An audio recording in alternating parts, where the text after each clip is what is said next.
सेवाधिकारस्ते माँ फलेषु कदाचन। आज अपने पूरे लबाना समाज के लिए बहुत गौरव की बात है कि आज अपने लबाना समाज का श्री उमेश कुमार नायक लबाना जो हिमाचल प्रदेश से, उन्होंने यूपीएससी एग्ज़ाम के अंदर 387 रैंक प्राप्त करके आईएएस एडमिनिस्ट्रेटिव एग्ज़ाम पास किए। उसके लिए मैं पूरी समाज की ओर से उनको बहुत बहुत धन्यवाद एवं शुक्रिया अदा करता हूँ। मिशन पब्लिक सर्विस कमीशन के अंतर्गत अपन जो कार्यक्रम चला रहे हैं, हर गांव से एक अधिकारी, सभी युवा धन के लिए उनका ये मैसेज बहुत ही प्रेरणादायक रहेगा और अच्छा रहेगा। उनसे आप मार्गदर्शन लेके, जो नए युवा धन है वो भी उनसे शिक्षा मार्गदर्शन लेके आप आगे बढ़ सकते हो। आज उनके बारे में अपन कुछ उनके विचार भी जानते हैं। Once again I congratulate to mister Umesh Kumar for his great success and also congratulate to his father and mother for his grand success. Thank you. Let's see this video of his opinion. उनका जो कहना है, उनके विचार अपन जानते हैं, उनके विचार अपन सुनते हैं। कहा जाता है कि हिम्मत और परिश्रम के आगे कोई भी बाधा आड़े नहीं आ सकती है। दृढ़ निश्चय, मेहनत और लगन से कोई भी सफलता पाई जा सकती है। ऐसा ही कुछ कर दिखाया है सिरमौर जिले के एक छोटे से गांव कोलर के रहने वाले दृष्टिबाधित उमेश कुमार ने। उमेश कुमार ने आईएएस की परीक्षा पास कर न केवल अपने गांव कोलर का नाम रोशन किया है, बल्कि देश व प्रदेश के लिए वे एक प्रेरणा स्रोत बनकर उभरे हैं। उमेश के पिता दलजीत एक किसान है और उनकी माता कमलेश सेवानिवृत्त अध्यापिका हैं। उमेश ने बताया कि उनकी आंखों की रोशनी बिल्कुल खत्म है, लेकिन इसके बावजूद उनके माता पिता ने उनकी शिक्षा जारी रखी और उन्हें इस मुकाम तक पहुंचाया। उमेश ने हिमाचल प्रदेश विश्वविद्यालय से राजनीति शास्त्र में स्नातकोत्तर की परीक्षा पास करने के बाद जवाहरलाल नेहरू विश्वविद्यालय दिल्ली से एमफिल की। मेरे पिताजी को ही घर पे ये दायित्व मिला था कि वो सुबह उठें 5 बजे जब मम्मी जी उठती हैं और मुझे किताबें पढ़ाएं। तो मेरे इंग्लिश के सबसे बेहतर टीचर वो रहे। और जब स्कूल में पूछा जाता था कि उमेश तुम इतनी इंग्लिश कैसे कर लेते हो बाकी क्लास के तुलना में, तो उसका सारा श्रेय मेरे पिताजी को ही जाता था कि उन्होंने मेरी दिलचस्पी बढ़ाई। और जब प्रशंसा मिली तो और मेहनत करने की एक लगन पैदा हुई इंग्लिश में। और मुझे महसूस होता है कि बाद में इस चीज़ का मुझे लाभ हुआ। हमारा दायित्व बनता है कि हम अपने में वो लगन पैदा करें जिससे हमें क्वालिटी का उत्सर्जन हो, और क्वालिटी के उत्सर्जन से प्रभाव की उत्पत्ति हो, और इस प्रभाव की उत्पत्ति से जो हमारे बारे में कुछ मिसकंसेप्शन सोसाइटीज़ में हैं, सोसाइटी के अलग अलग तबकों में हैं, हम उसको लड़ पाएँ। उमेश का कहना है कि उनका पहला लक्ष्य समाज के अंतिम पायदान पर बैठे लोगों की मदद करना होगा। उन्होंने युवाओं को संदेश देते हुए कहा कि सफलता के लिए परिश्रम और सतत पढ़ाई ही काम आती है। हमारे दृष्टिबाधितों, दिव्यांगों या फिर सिविल सर्विस के लिए जो भी एग्ज़ाम की तैयारी कर रहे हैं और कामयाब नहीं हो रहे हैं, उन्हें अपना इमोशनल सपोर्ट ज़रूर दें। किसी की योग्यता और अयोग्यता मापने से पहले उन्हें पर्याप्त मौका दें। मैं तो ये भी कहता हूँ कि अगर कोई एग्ज़ाम में अपनी अयोग्यता के कारण भी विफल हो गया, तब भी उसे आप एक इमोशनल सपोर्ट ज़रूर दीजिएगा। उमेश के माता पिता उनकी इस सफलता से बेहद खुश हैं। उनका कहना है कि उमेश की कड़ी मेहनत काम आई है।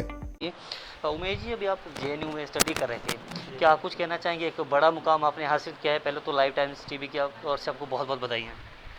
आपके नेटवर्क को मेरी तरफ से बड़ा बड़ा धन्यवाद। वर्तमान समय में मैं जेएनयू में पीएचडी कर रहा हूँ। यूपीएससी का तीसरा अटैम्प्ट था, मेरा तीसरा इंटरव्यू था। मेरा रैंक 397 आया है। और मैं अपनी कामयाबी को सर्वप्रथम ईश्वर, अपने परिवार, अपने गांव कोलर और अपने पूरे जिले एवं प्रदेश को समर्पित करता हूँ। किस तरह की, क्योंकि कहीं ना कहीं एक आईएएस का मुकाम करना कोई आसान काम नहीं रहता है, किस तरीके से स्टडी चली, कहाँ से आपकी शिक्षा प्रारंभ हुई, कैसे कैसे मुकाम जेएनयू तक आप पहुँचे और उसके बाद आईएएस की परीक्षा क्लियर की? मेरी प्रारंभिक शिक्षा, स्कूली शिक्षा मेरे गांव से ही हुई। ग्रेजुएशन नाहन में करने के बाद मैं मास्टर्स करने के लिए शिमला चला गया था एचपीयू में। तो 2016 में एमफिल पीएचडी के लिए मैंने जेएनयू में दाखिला लिया और वहीं पर वास्तव में मेरी यूपीएससी की प्रेपरेशन ने सही स्पीड पकड़ी। शुरुआती कुछ प्रयासों में कुछ कमी रह गई थी, लेकिन मैंने सेल्फ स्टडी के आधार पर ही अपने तीसरे अटैम्प्ट में सफलता हासिल की है। वास्तव में मैं इस परिणाम को एक सफलता के तौर पर ना देखते हुए एक दायित्व के तौर पर देखता हूँ। एक ऐसा दायित्व जो मैं चाहता हूँ कि मैं अपने समाज के लिए, सभी तबकों के लिए, खासकर जो पंक्ति में खड़ा लास्ट व्यक्ति है उसके लिए कुछ कर पाऊँ। अगर उसके चेहरे पर कोई मुस्कान आ पाए तो मैं खुद को अपने प्रशासनिक जीवन में सफल समझूंगा। बहुत अच्छा। उमेश जी, किस तरीके का सहयोग परिवार का मिला, क्योंकि परिवार का सहयोग सबसे ज़रूरी हो जाता है। माता पिता का किस तरीके का सहयोग मिला, परिवार के अन्य जन में किस तरीके का सहयोग मिला? सहयोग के बिना दरअसल कोई योग संभव नहीं है। यही मेरे साथ भी हुआ। परिवार ने आर्थिक समस्याओं से भी पार पाया, कई बार मानसिक समस्याएं भी रहती हैं आर्थिक समस्याओं से जुड़ी हुई, और मेरे साथ कुछ शारीरिक चुनौतियां भी थी। इन सभी को पार पाने के लिए माता पिता ने बहुत भरसक प्रयास किए, अपनी हदों से बढ़कर प्रयास किए। दोनों ने देर रात तक जल्दी सुबह उठकर मेरे लिए किताबें पढ़ी, उन्हें रिकॉर्ड किया, जिन्हें मैं पढ़कर आगे बढ़ा। पापा मम्मी ने दूर दूर तक फैले हुए जो मेरी कम्युनिटी के, ब्लाइंड कम्युनिटी के कामयाब व्यक्ति थे, उनसे कांटेक्ट साधे ताकि वो मुझे किसी प्रकार का मार्गदर्शन कर पाएँ। उन्होंने कभी मुझे महसूस नहीं होने दिया कि मेरी दृष्टि बाधिता मेरी एक कमी है, बल्कि उन्होंने हमेशा मुझे बड़े सपने देखने के लिए प्रोत्साहित किया। सहयोग मेरे गांव का भी बहुत रहा। जब मैं अपनी स्कूली शिक्षा प्राप्त कर रहा था, जो समस्त गांव से और मेरे अध्यापकों से जो मुझे सकारात्मक प्रोत्साहन मिलता था, वो मुझे हमेशा बेहतर करने के लिए प्रेरित करता रहा। कि हम देखते हैं आपने दृष्टि बाधित होने के बावजूद आईएएस की परीक्षा क्लियर की है। कुछ युवा स्टडी करते हैं, थक हार कर बैठ जाते हैं, क्या संदेश देना चाहिए? क्योंकि कहीं ना कहीं कुछ परीक्षाओं में असफल रहने के बाद युवा हताश हो जाता है, उनके लिए क्या मैसेज आप देना चाहिए? दरअसल परीक्षा, चाहे वो यूपीएससी की, सिविल सर्विस की, एचएस की, या कोई भी हो, या एक जीवन की हो, चाहे वो एक दृष्टिबाधित व्यक्ति हो या गैर दृष्टिबाधित व्यक्ति हो, सभी की परीक्षा होती ही रहती है।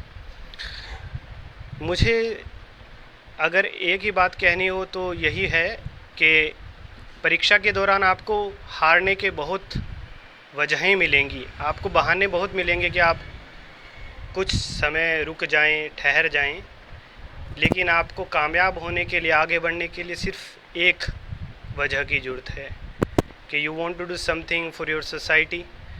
तो जब तक एक वजह आपके सामने क्लियर है तो वो 100 वजहें जो आपको रोकना चाहती हैं वो फीकी पड़ जाएंगी। तो मैं चाहूँगा, अगर कोई मेरी बात सुन रहा है और समझना चाहे, तो मैं यही कहूँगा कि आप उस एक चमकते हुए ध्रुव तारे को देखिए जो सिर्फ एक दिशा में रहता है।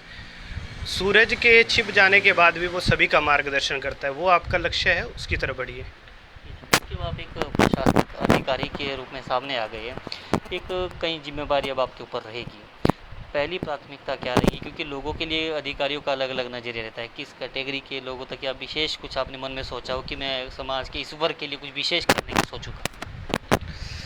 जैसा मैंने आपको कहा, कोई विशेष वर्ग मेरे सामने नहीं है, लेकिन एक विशेष व्यक्ति है, और वो व्यक्ति वो है जो पंक्ति के उस दूर आखिरी में खड़ा है, जो शायद उसकी अज्ञानता, शायद प्रशासन की किसी कमी के कारण समाज के और सभ्यता के लाभों से वंचित है।